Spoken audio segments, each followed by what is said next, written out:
For advertisement, call 8125893028. Our Gmail maxtvtelugu@gmail.com. Max TV ప్రేక్షకులకు నమస్కారం. నేను మీ శ్రావ్య. ప్రస్తుతం మనతో పాటు ఉన్నారు ప్రముఖ జ్యోతిష్య పండితులు కోయిదర శ్రీనివాసరాజు గారు.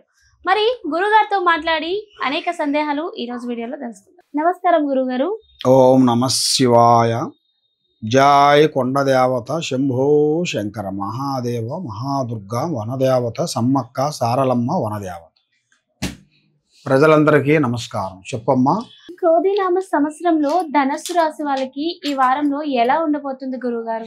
ఈ రాశి వాళ్ళకి, ధనుసు రాశి వాళ్ళకి అదృష్టము, జీవితము, లలాటకము, యోగము, అదృష్ట గడియలు చాలా బాగున్నాయి.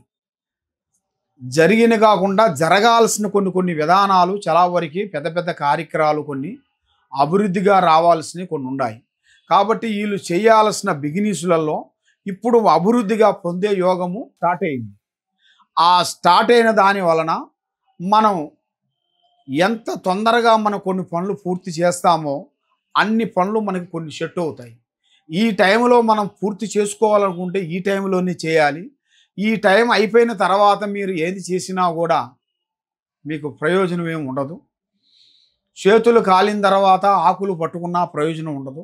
కాబట్టి ఈ టైంలోనే మీకు ఒక కార్యక్రమం అయినా కానీ, ఒక వ్యాపారం అయినా కానీ, ఒక ఉద్యోగ విశేషమైనా కానీ, ఒక కుటుంబం గురించి సమస్యల, ఆరోగ్య సమస్యల గురించి ఒక స్థానం అంటే ఒక ఇల్లు గురించైనా కానీ మీరు ఒకటి మొదలు పెడితే మీకు దాంట్లో తప్పకుండా మంచి శుభ ఫలితాలు రాబోతున్నాయి.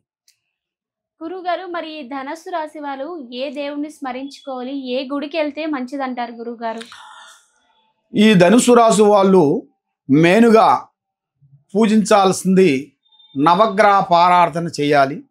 దాంతోపాటు మెయిన్గా మనకి పూజించాల్సిన భగవంతుడు శ్రీరాముణ్ణి పూజించాలి. ఆ శ్రీరాముణ్ణి పూజించిన వెడల మీకు ఆ కష్టాలు అనేది వైదొలిగిపోతాయి, శుభం కలుగుతుంది.